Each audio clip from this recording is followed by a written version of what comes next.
Hey everyone, welcome back to the channel. Today we're checking out one of the hottest SUVs in China right now, the Xiaomi YU7. Now, as always, we'll go through our usual walk around and impressions, but this time it's extra special because this showroom actually has a full chassis display of the YU7. So we'll get to look at it and see what this thing is really made of. And the big question is, does it actually have what it takes to go head to head with the world's most popular SUV, the Tesla Model Y?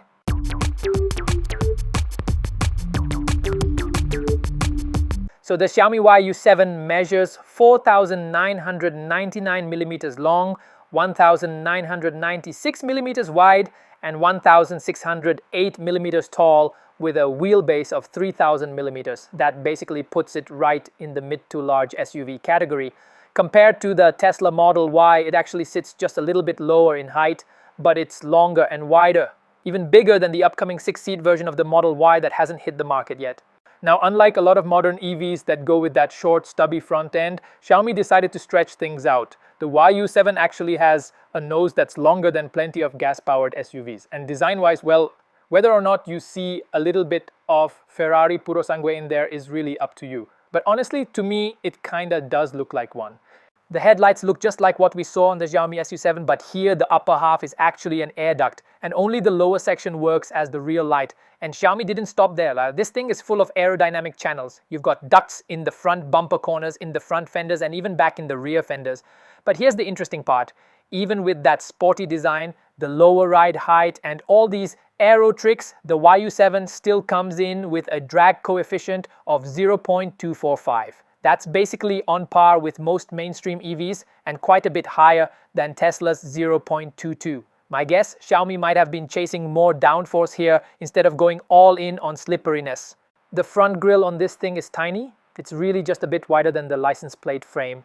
And since this is a proper EV, of course, it still gets an active air intake grille tucked in there.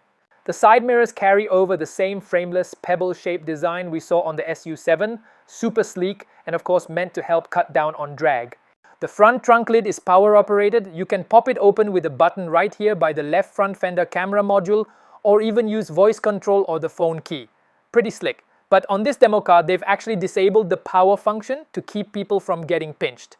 Which, yeah, kinda tells us the front lid doesn't actually have any anti-pinch protection built in. The front trunk opening is really wide, but it's not all that deep. Plus the floor slopes a bit, which does cut into how usable the space actually is. Still, total capacity comes in at 141 liters. Just looking at it, you could toss in a 20-inch carry-on suitcase and still have some room left over for a few extras. For comparison, the Model Y's frunk is 117 liters. So Xiaomi definitely gives you a little more space here. This display car is the high-spec Max version, and you can actually spot a little badge under the hood that reads 508 kilowatts. That translates to about 690 horsepower. To put that into perspective, that's roughly 1/3 more power than the Tesla Model Y, which sits at around 450 horsepower. Looking up under the hood, you'll see proper insulation material here. They're nice to see Xiaomi didn't skip it. On the Model Y, apart from some rubber seals, everything else is just bare metal. The Xiaomi YU7 comes standard with a roof-mounted LiDAR sensor and NVIDIA's Thor U chip. So on paper, it's ready for some really advanced driver assist features. But in practice, at least right now, the system feels pretty average. In China, I'd put it in the second tier, not on the same level as what Huawei or Xpeng are doing, and definitely not up there with Tesla. Tire-wise, every YU7 comes standard with a 245/55 R19 setup. You can option 20-inch or even 21-inch wheels if you'd like. The 19 and 20-inch sizes come with Hankook Ion Evo tires, which lean more toward high-performance driving. Step up to the 21-inch wheels and you'll get either Michelin Primacy 5 Energy for efficiency or the Pilot Sport EV if you want more grip. And for the rear, you can even spec a wider 275.40 R21 tire. This Max trim car comes with Brembo 4-piston calipers up front. If you step down to the mid or lower trims, you still get 4-piston calipers, but they're the standard ones, not Brembos. The Xiaomi YU7 runs a double wishbone setup in the front and a multi-link independent suspension in the rear. Normally, I'd be crawling on the floor trying to get you guys a shot of the suspension components, but this time we're in luck. The showroom actually has a full chassis display, so we can take a clear look at the parts and materials used And while we're at it, we can also check out the massive one-piece cast rear structure along with the layout and material of the front and rear crash beams. Up front, aside from this one small link, everything in the suspension is made from thick aluminum. Like honestly, it's the most heavy-duty suspension construction I've seen so far. On top of that, it's running a dual-chamber air suspension with the spring and damper integrated into one unit paired with CDC adaptive dampers. In the rear suspension, the lower control arm and the upper link are aluminum while the rest are steel. Honestly, this is the best suspension material setup we've seen on the channel so far. For comparison, the Tesla Model Y uses a cast iron upper control arm in the front, and in the rear, only the upper link is aluminum. Everything else is steel. So when it comes to suspension materials, the Xiaomi YU7 is clearly a step above. The rear structure is this massive one-piece cast aluminum component, and on the actual production car, you can see it's coated over and even painted, so it looks really finished rather than raw metal. As for the rest of the chassis materials, the rear crash beam, the longitudinal rails, and the energy-absorbing boxes are all aluminum. Even the side rails along the bottom of the body that protect the battery pack are aluminum. Up front, the crash beam and the energy-absorbing boxes are also aluminum, while the front longitudinal rails are high-strength steel. And up top here, the tower section is another one-piece cast aluminum part. So overall, the Xiaomi YU7 uses a really high percentage of aluminum throughout the chassis. That not only helps shave weight, but also adds strength in some of the key structural areas. They've actually cut a little window into the rear structure here so we can see how the rear motor is laid out. And just above that, you'll notice most of the main electronic control modules are packaged under the rear seats. That's a pretty common layout across the industry. Most EVs do it this way. The big difference comes down to how integrated everything is. Take Tesla for example. Their electronics are so highly integrated they can tuck everything under the rear seat, which frees up space to carve out a really deep, clean storage well under the trunk floor. With the Xiaomi YU7, those control systems spill over and eat up about half of that space. Besides the chassis, they also had 3 of Xiaomi's in-house motors on display. The V6 rated at 299 horsepower, the V6S at 374 horsepower, and the V8S at 578 horsepower. Now, with a gas car, if you wanted to make that kind of jump in power, you'd need a much bigger engine and a transmission strong enough to handle all that extra torque. But here you can see the motors are basically the same size no matter the output. And what's really impressive is how compact they are. Each one already has a reduction gear built in, essentially working like a single-speed transmission. In terms of size, these motors are about the same as the transmission you'd find in a front-wheel drive gas car and way smaller than the big longitudinal gearboxes you'd see in a rear-wheel drive setup. Xiaomi also showed off some of their material research, what they're calling Titan alloy. And get this, they even put the full formula on display right next to it. I also checked underneath this display car, and the front and rear suspension components and materials match exactly what Xiaomi showed us on the bare chassis. In terms of body materials, the hood and the front fenders are aluminum, but the 4 doors, the rear fenders and the tailgate are all steel. So the overall aluminum content is pretty average, definitely not as high as the Model Y. On the Tesla, aside from the front and rear fenders, all 4 doors plus both the hood and the tailgate are aluminum. This display car is equipped with air suspension, so you can actually adjust the ride height. Comparing the highest and lowest settings, there's about 10 centimeters of difference, which is a pretty big range. The charging port is actually something worth calling out here. The cover is power operated, you get built-in lighting and a close button right inside. But the coolest bit, there has to be this double-sided plug. You just flip it over and it works on the other charging port too. Most other EVs give you 2 separate caps tethered to the car with a little plastic string, and after charging you've got to put them back in before the cover closes, otherwise they just dangle there. With Xiaomi's setup, once you unplug the charger, you're good to go. Hop in and drive off, no fiddling around. Coming around to the back, honestly I think the rear design is a bit overdone. There are just too many lines going on, especially down in the corners of the bumper. On a gas car, that kind of design might make sense because you can style it around the exhaust outlets, but on an EV, it feels kind of unnecessary. Personally, I'd prefer something cleaner, like if they just turned the lower part of the bumper into a straight row of diffusers. The license plate sits right on the bumper, and unfortunately, so does the tailgate release. There's no kick sensor here, so you've got to bend down and press this little button to open it. The salesperson told me it's designed so you can push it with your knee, but come on, this tiny button with your knee, that's kind of a joke. Up top on the tailgate there's a spoiler, and right in the middle sits a rear-facing camera for the driver assist system, but here's the catch, there's no rear wiper. And this car doesn't have a digital rearview mirror either. So if you're like me and you like using the inside mirror to keep an eye on traffic behind you, rainy days are going to be a real hassle. Xiaomi's cars are kind of known for having tons of expansion ports, and on this one there's even a spot up on the rear of the roof that looks like some kind of connector. But when I asked the salesperson, they had no idea what it actually does. Honestly, it might just be a screw hole for mounting the spoiler. Now let's take a look at the trunk. The depth and width are actually pretty good, but the height is on the low side. In terms of numbers, you're looking at a depth of 102 centimeters, a width of 104 centimeters, and a height of just 66 centimeters. Because of that sloping roofline, total volume comes out to 678 liters, which is a fair bit smaller than the Tesla Model Y's 822 liters. Functionality back here is actually pretty solid. You've got lighting on both sides, one-touch release for the rear seats, and even a 12-volt outlet. By comparison, the Model Y only gives you the seat release, no lighting at all. Lift up the trunk floor and there's no slot to hold it in place, so if you want both hands free, you'll need to set it aside somewhere. Underneath, the storage area is shallow on the left and a bit deeper on the right, but from the looks of it, you're not fitting a 20-inch suitcase down there. Fold the rear seats flat and the cargo length stretches out to about 1.7 meters. For reference, I'm 1.71 meters tall, and when I lay down back here, my feet were almost touching the edge of the trunk opening. That's just a little bit shorter than what you'd get in a Model Y. Xiaomi didn't go with the pop-out style door handles here. Instead, you get these flush-mounted handles. If the little cover doesn't automatically flip in, you can just push it open with your finger, no problem getting the door open.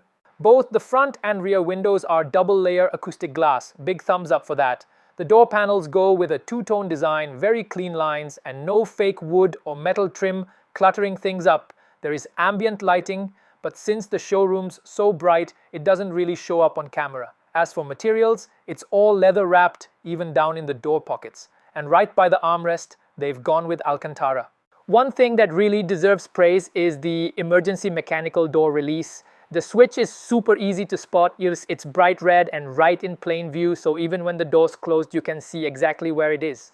And the same goes for the rear doors. Unlike Tesla, Xiaomi didn't cheap out here. This is exactly what an emergency feature should be: obvious and easy to use.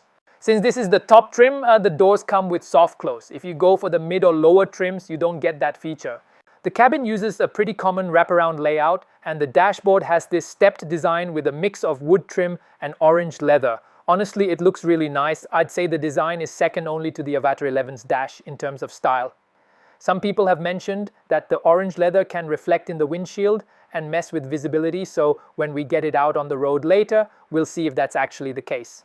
The front seats have a sporty design, but you can also option them with a zero-gravity setup, and this display car has it. On the side of the seat, you'll find two dedicated buttons, one to activate zero-gravity mode and one to turn it off. Let me hit the button so you can see how it works. On top of that, the front seats have extendable leg rests with their own button. So even if you've got passengers sitting behind you and can't recline the seat all the way, you can still pop out the leg rest and stretch out a bit. But here's the thing, as soon as you start driving, the leg rest automatically folds back in for safety. No way around it. The steering wheel design is basically the same as what we saw on the Xiaomi YU7. On the left side, you've got this round knob to activate the driver assist system, but it doesn't rotate. Honestly, I think it should. Xpeng did it better on the P7, where you can twist it to adjust suspension height. Over on the right, there's another knob that lets you toggle drive modes, and if you press it in, that's your boost button. The steering wheel is a good size and feels nice in the hands, and importantly, it doesn't block the center screen the way the Zeekr models do. The biggest highlight in the cabin has to be this sky screen HUD. Now, it looks like these images are floating vertically in front of you, but in reality, it's a projection from a screen down below onto the windshield. The angle's been corrected with distortion, so your eyes see it as straight up and down. And if you reach your hand out to try and touch it, yeah, there's nothing there. The windshield is just way too far in front of you. As for how this sky screen actually works in practice, honestly, I don't think it's as good as a traditional head-up display. First off, it's a long, narrow strip, so when you're using navigation, the map display feels really limited. Second, the position is still inside the cabin, which means you have to glance down from the road and refocus your eyes to read it. Not nearly as convenient as a true head-up display. The only real advantage is the width. Since it stretches across the dash, the screen can share information with the whole cabin, not just the driver. But that's basically the same idea as the far-end display in the Avatar. Nothing here that really gives Xiaomi a clear edge. With the sky screen in place, Xiaomi actually ditched the driver display altogether. And that's a trend we're seeing more and more automakers leaning on a head-up display to replace the traditional cluster. Personally, I'm totally fine with it. I actually prefer this approach. What I really don't like is Tesla's way of just deleting the driver display with nothing to replace it. In fact, here in China, a lot of Tesla owners end up adding an aftermarket driver display themselves. In terms of materials, basically everything you can touch in the cabin is wrapped in leather. But the spots your hands don't normally reach, Xiaomi actually covered those in fabric. Kind of an odd choice. Honestly, this is the first time I've seen fabric used in places like that. The air vents are all electronically controlled and hidden up by the ambient lighting strip at the far end of the dash. But unlike Xpeng, Xiaomi didn't go with the indirect reflected style vents. These are still the straight blowing kind, which is a little disappointing. On the plus side, just like Leap Motor, Xiaomi lets you use the defrost vents along the windshield as regular AC outlets. That helps cool down the glass itself, cutting heat radiation into the cabin so the interior feels cooler. Big thumbs up for that. The infotainment screen is a 16.1-inch 3K LCD panel and the image quality looks really sharp. Paired with Qualcomm's Snapdragon 8 Gen 3 chip, you can bet it's buttery smooth to use. The only downside is I couldn't find a way to switch the interface into English, so I can't really walk you through all the menus. But at least I can give you a quick look at what kinds of components show up on the Sky screen.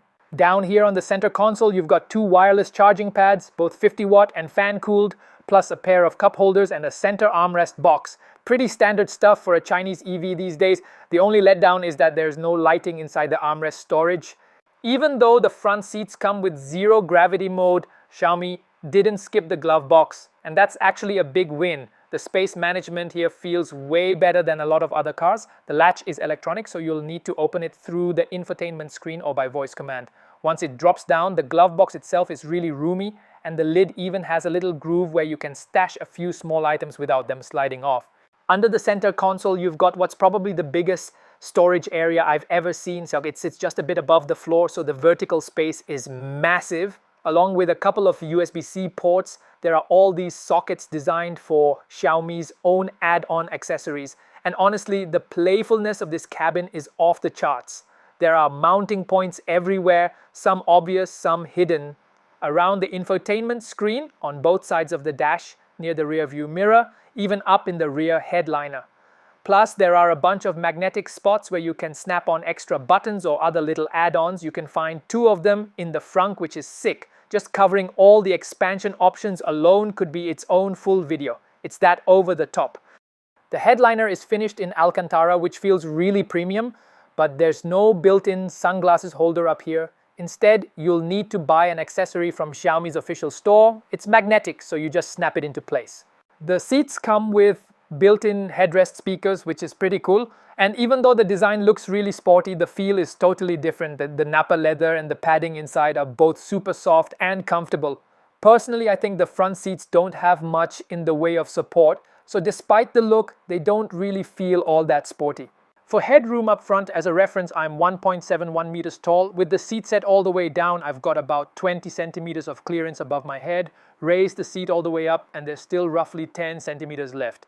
With the driver's seat set to my position, hopping into the back still leaves about 20 centimeters of legroom.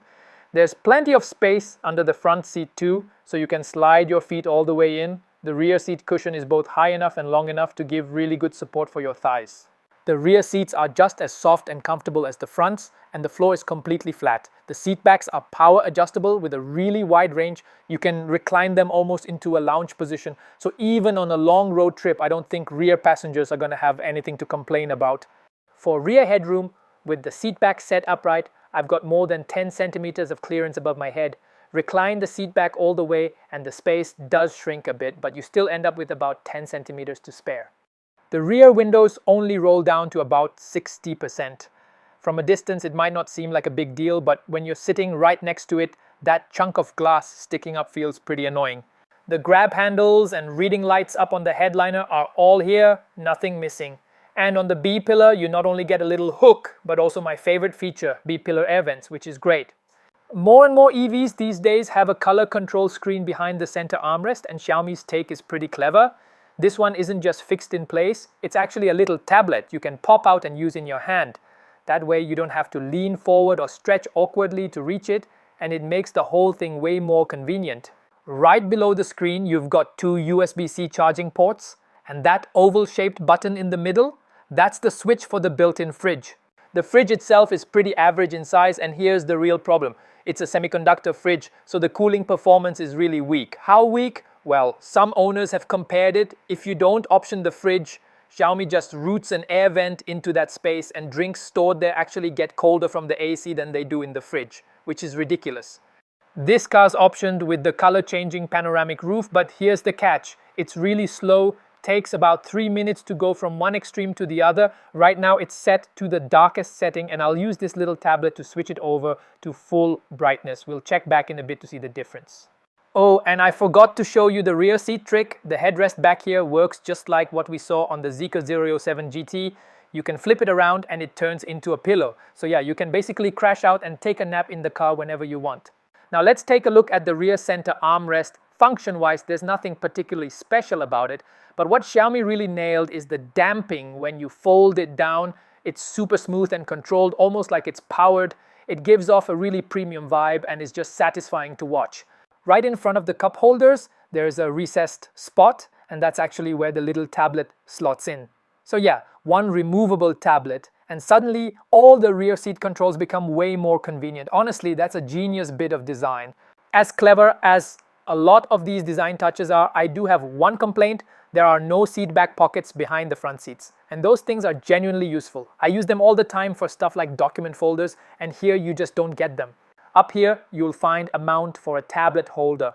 Let me show you on another display card. It's a magnetic mount designed for Xiaomi's own tablet. Press here and the holder pops right off, and to install it, you just slide it back in place. Super simple. Alright, now the panoramic roof has fully switched over to its transparent setting. You can really see the difference compared to when it was at the darkest level. Here's a clear side-by-side of the two extremes. Lastly, under the right second row seat, there's a pull-out drawer. It's a bit shallow, so it's really just for small items, but still a nice touch.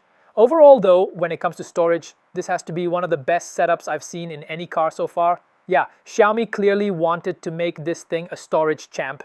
Now, I did notice another issue. The seat belts on both sides can actually get wedged between the seat back and the C-pillar when you adjust the seat. That means a passenger who's not familiar with the car might get in and struggle to even find the belt.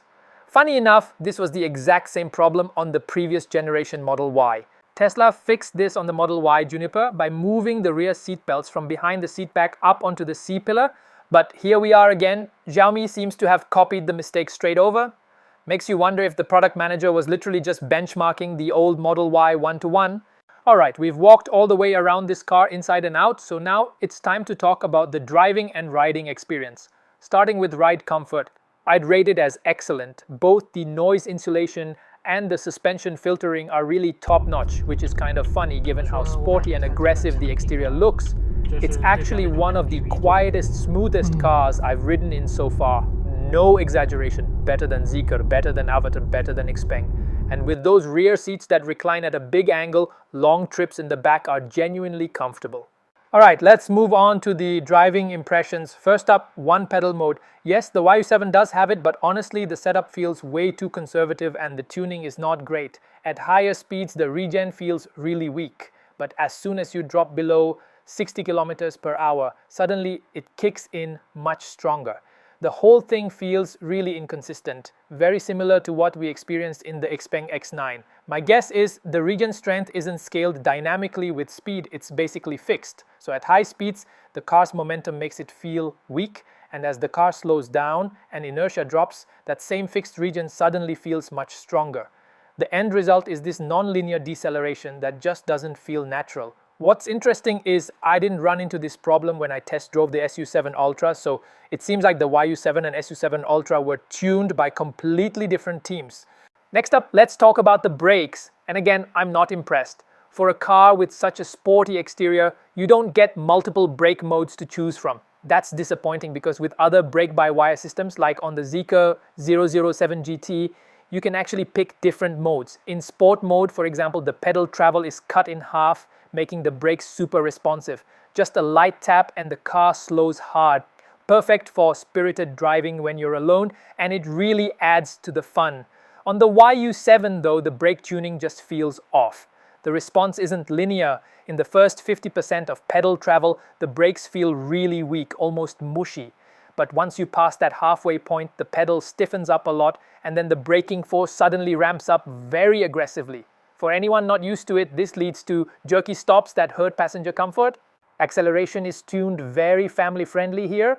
Even with the drive mode set to the sportiest setting, it doesn't give you that instant shove you get in something like the Avatar 11, where just a light tap on the pedal launches you forward. In the YU7, if you want full motor output, you really have to go full throttle.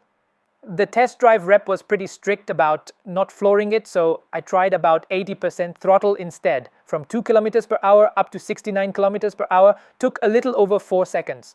Watching the slow motion replay, you can clearly see it. The initial acceleration is pretty soft, and only as you press deeper does the power finally build up.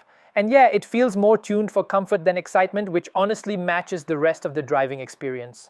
As for steering, the YU7 does have a variable steering ratio to help with handling, but the steering itself is just way too light. Even in the sportiest setting, it still feels featherweight. You can spin the wheel effortlessly while parked, and on the move, the feedback is pretty average. The turning radius is 5.7 meters. Without rear wheel steering, that's really just middle of the pack. You can make a U-turn across 3 lanes, but you'll need to crank the wheel pretty quickly to pull it off. Now the suspension is interesting. It does a great job soaking up bumps, but even in sharp corners, body roll is very well controlled. The car stays flat without obvious lean. That said, overall, I walked away disappointed with the driving feel. No matter which drive mode you select, you won't find anything resembling a sporty character. Everything is tuned for comfort, and there's basically zero driving fun here. And yeah, if you're looking for something exciting to drive, this isn't it. It's built to keep passengers happy, not the driver. All right, to wrap things up, let's run through the trims and what really separates them: power, battery, and chassis. Starting with power, the base model is a single motor rear-wheel drive setup with 320 horsepower. Step up to the mid-trim and you get dual motor all-wheel drive with 496 horsepower, and the top trim max pushes that all the way to 690 horsepower. Acceleration figures: the base car does 0 to 100 kilometers per hour in 5.88 seconds, the mid-trim in 4.27 seconds, and the top trim in just 3.23 seconds. Battery-wise, both the base and mid-trims come with a 96.3 kilowatt-hour LFP pack with a 3.5 C charging rate. The top trim gets a 101.7 kilowatt-hour NCM pack and bumps charging up to 5.2 C. Range looks really strong across the board. The base car actually goes the farthest, up to 835 kilometers on the CLTC cycle, which is 85 kilometers more than Tesla's all-wheel drive long-range Model Y. The mid-trim comes in at 770 kilometers and the top trim at 760, still beating Tesla's 750 kilometers. And as for chassis, the base trim makes do with just CDC adaptive dampers, while both the mid and top trims add dual-chamber air suspension. Finally, let's talk price. The base YU7 comes in at $35,300 US, the mid trim at $39,000 and the top trim max at $46,000. For comparison, here in China, the rear-wheel drive Tesla Model Y starts at about $31,500 and the all-wheel drive long-range version is $43,700. So you can see what Xiaomi is doing here, undercutting Tesla on price while offering way more equipment, and it worked. They pulled off an absolute sales miracle. Within just 3 minutes of launch, over 200,000 orders were placed. That's insane, but there's a catch. Xiaomi's brand new factory isn't fully online yet, so YU7 orders are massively backlogged. If you order one today, you're waiting at least a year to get it. Real deliveries are still ramping, and it might take another 2 or 3 months before the new factory is at full output. My guess is by November we'll really know. Is the YU7 taking the crown, or does the Model Y keep its dominance? Alright, that's gonna wrap up this video. If you found it helpful, don't forget to like, subscribe, and share. I'll see you in the next one. Peace!